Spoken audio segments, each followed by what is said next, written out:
Yeah, well, no, it's not even that he wants to be part of them. I mean, what made Howard Stern was that he rallied against all of Right. that he went all. And again, Right. hey, you attack me, which of course he's going to do. Yeah. That's sort of the game. You attack my family, but by the way, I don't even care. You start attacking all of our supporters, like Right. all are Americans. They want to live the American dream. They're excited about American jobs coming back. Like those guys should drop dead and die. Like those guys made Howard Stern. Right. They allowed him to get the platform that all of the people that he hated and that he fought against and he talked shit about in Hollywood, that they allowed him to open that door to get in with those people. And then he goes in and be like, I kind of like it here. Now I'm one of them, so I kind of like it here. Those guys, like, that's bullshit. I don't know how he still has fans because we loved him for. Well, I don't think he was he does. authentic. That's the thing. It was funny. Like the biggest Howard Stern fan club on Facebook, like the Facebook super fans, like the Stern Facebook super fans, like the head of that thing, who's apparently been on the show many times, but watched the show in years. Like it hasn't been Me good either. in years. Like, right. Because it became this like PC version of himself. The guests just changed. It was just a shift, and that happens. But like, it's just not the same, and he just doesn't have the same relevance anymore. Right. But like the Facebook Stern superfan guys reached out to a friend of mine who's big in that world as well, and like they sent it to me. They're like, "Yeah, feel free, go ahead and use it. Like we're pissed off. This is bullshit. Like what actually happened here?" I mean, his Facebook page is turning on him because they're like, what's going on with this guy? And it's just sad to see it because, like I said, I was a fan. I watched for years, and the great irony of it is, Donald Trump was in like 2 or 3 of like the top 10 of all Stern moments, according to Howard Stern, when he went off the regular air. Right. In some of the greatest hits clip. I mean, Donald Trump was a big part of that. He'd been on the show hundreds of times, whatever it is. Right. Even beyond that, like I know my brother and his wife did a lot with Howard Stern and some of the charity stuff that they did for pets and helped them out. And so, you don't have to agree with politics and stuff like that. I understand how that works, but like to just conveniently neglect that, it just shows a pattern of behavior. There's no loyalty. He did the same to Artie Lang, who made the show great, and frankly, the show probably never recovered. Yeah. Once Artie Lang left, he did the same to Gilbert Gottfried, who was like one of the great guests of the show of all time. Whenever he came on, it was awesome. And it's like, yeah, you're not coming back on because, my PC Hollywood friends don't like what you say when you come on here. So it's not just us that he turned on. Right. Look at, Jackie the Joke Man. Yeah. It does. The list goes on and on. Just no loyalty to him. And you saw that throughout. It's like, the second it wasn't all about Howard. No, you're out. It's got to be about Howard. And so it's a shame to see sort of that Stern, the 1990s Stern, turn into Hollywood Howard. And again, as a former fan, it sucks to see it. But now there are people that are just much more relevant. I mean, a guy like me, I'm a business guy. I talk a little bit of shit on social media, yada, yada, yada. Like, you'd never pick a fight with Howard Stern. Like, that'd be the death of you. Like, what's he going to say about me that he hasn't already? Who cares? Who's even watching? It doesn't matter anymore. It's like watching Madonna try to reinvent herself. That's what he did. It's fucking sad. Let's fast forward to today, because the world has changed since the last time you and I talked with the whole pandemic and China. And it's just, the World Health Organization and China working in cahoots. Let me ask you just a question. A lot of people who might not like your dad. What would you give your father as a grade as far as how he handled the pandemic from A to F? Where do you? Listen, I think he's doing a great, and I think the reality is this. Don't forget, Donald Trump was the guy that shut down travel from Wuhan, China. Oh, that's racist, Okay? Don. He can't do that. And this was January 28th. Okay, before anyone was talking about it, World Health Organization was still saying, oh, it's not a problem. It's not able to be transmitted to humans. So the quote unquote experts that are supposed to be advising everyone said, this isn't really a problem. He said, you know what? I think it's a common sense approach to shut down travel from the epicenter of a viral outbreak. Now, you would think that's a rational thing to do, but Biden, Nancy Pelosi, Chuck Schumer, the Democrats and the media, it's racist. It's too aggressive. I mean, that was the number one thing you could do to slow the curve. You don't hear about, well, what's the respirator situation? You don't hear about that. No one went for want of a respirator, but hear that story anymore because guess what? They mobilized a task force that did an incredible job, got hospitals everything they could have possibly needed, and no one needed anything. You don't hear those things. Right. I mean, I think Governor DeSantis down in Florida did a great job when he finally had enough yesterday and was like, here are the facts as they're trying to bury him. I mean, he's got a state with a larger population than New York, a fraction of the mortality, a fraction of the incidence, a fraction of the spread, but CNN and the like are going to build up Andrew Cuomo as though I was like, New York has literally the worst case, not just, Republican versus Democrat states. I mean, compare New York to California that has a significantly larger population. Honestly, they've done a better job over there than New York. But, right. CNN found a guy that's got a good line of shit and they sort of like him on camera and he can play that game. So put him against Trump and that's great. I understand. They're trying they just totally ignore the facts. And what's actually happened. The reality is my father's left these things to the states because that's what conservatives believe. It's called federalism. We want things to open back up. That's right. You got to let it to the states. That's right. 10th Amendment. They're trying to have it both ways, the left. At first they were saying, Trump doesn't know anything about science. He should be listening to the doctors. So he listens to the doctors, Fauci and Birx, and things aren't going so well. And yet they're still trying to pin it on him, saying he didn't handle it well. They're trying to have it both ways. Fauci has been on the record. Yeah, he listened to you. Right, your dad listened to him. Every time I went into Donald Trump and gave him a piece of medical advice, he took it. Right. I mean, what are you supposed to do? The reality is, SARS hit in 2009. Obama, they handled it much worse. There was a much longer delay before they did anything. 6 months. Tens of thousands of people have died. Hundreds of thousands got it.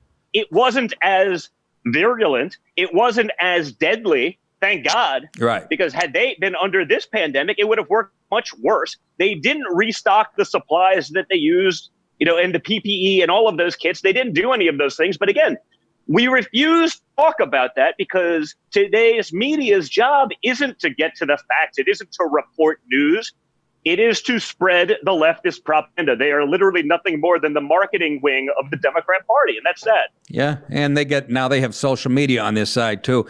Now let me ask you a question. I was talking to Glenn Beck probably 6 weeks ago on his show when a couple of months ago when this first broke out, the COVID stuff, and he said, "Well, Trump's going to get blamed for this, and he's not going to get reelected." And I said to Glenn, I said, "You don't think?"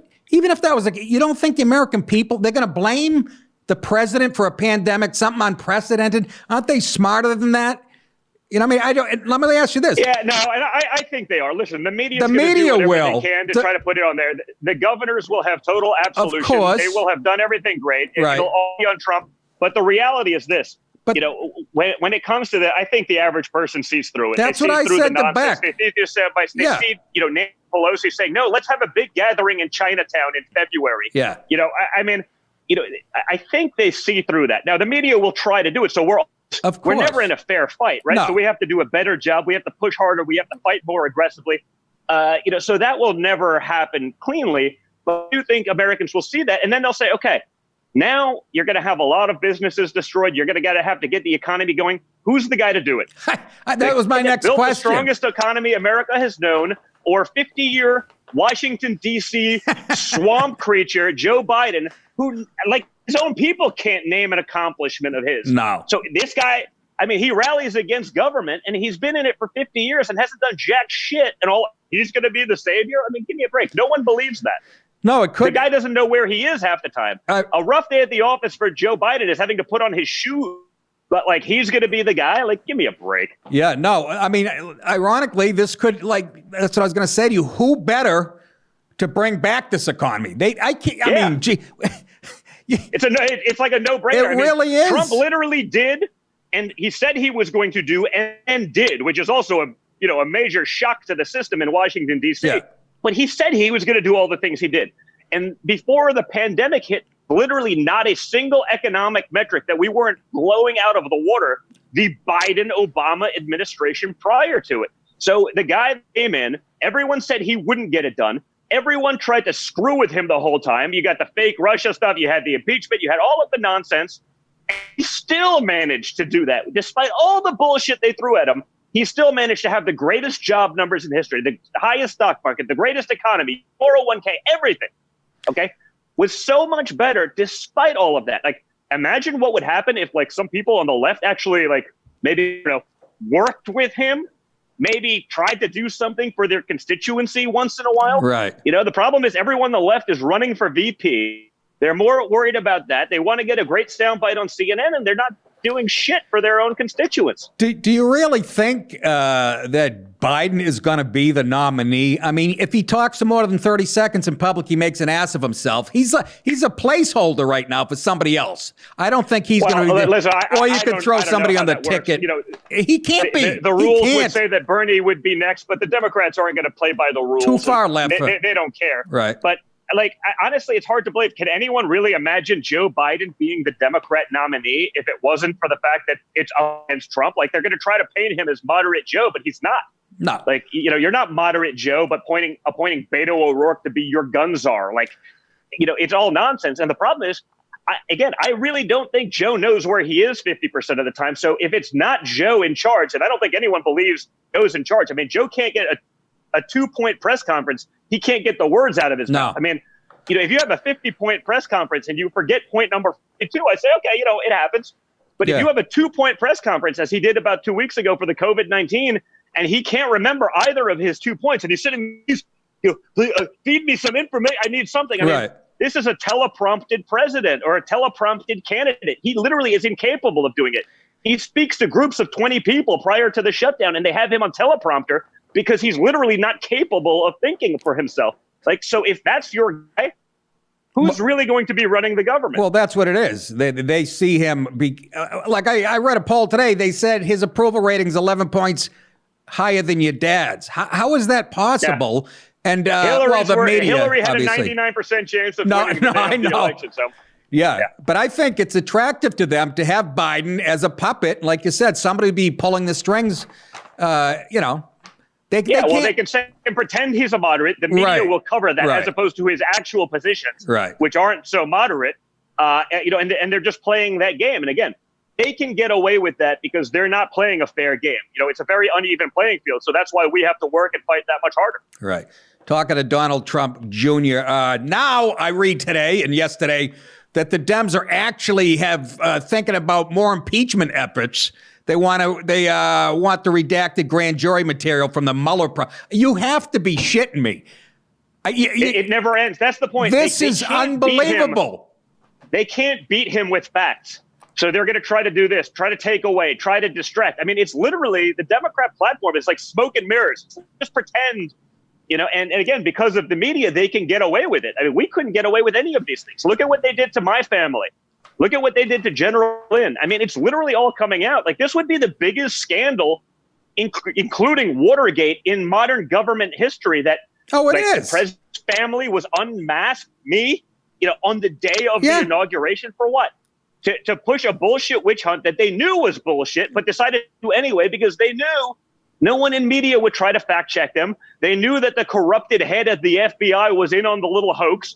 The former directors of the CIA were all going to get their little, CNN, contributorships and make a lot of money, basically spreading things that they knew to be lies because they had credibility from their former positions. And everyone, including Republicans in the Senate and stuff like that, were going to huddle together to protect the institutions, to protect the FBI, not our Constitution, not our freedom, not our liberties, but protect the institutions. The problem is these institutions need to be blown up. They need to be broken up. They've been corrupt at the top. And I don't say that the door kickers at the FBI, the real guys, the agents, the guys that carry guns, those guys, no one's more pissed off than them. And I know one of them through competitive shooting and stuff like that. But the bureaucrat lawyers at the top that pretend they're agents, you know what I mean? That are just partisan acts on CNN and otherwise.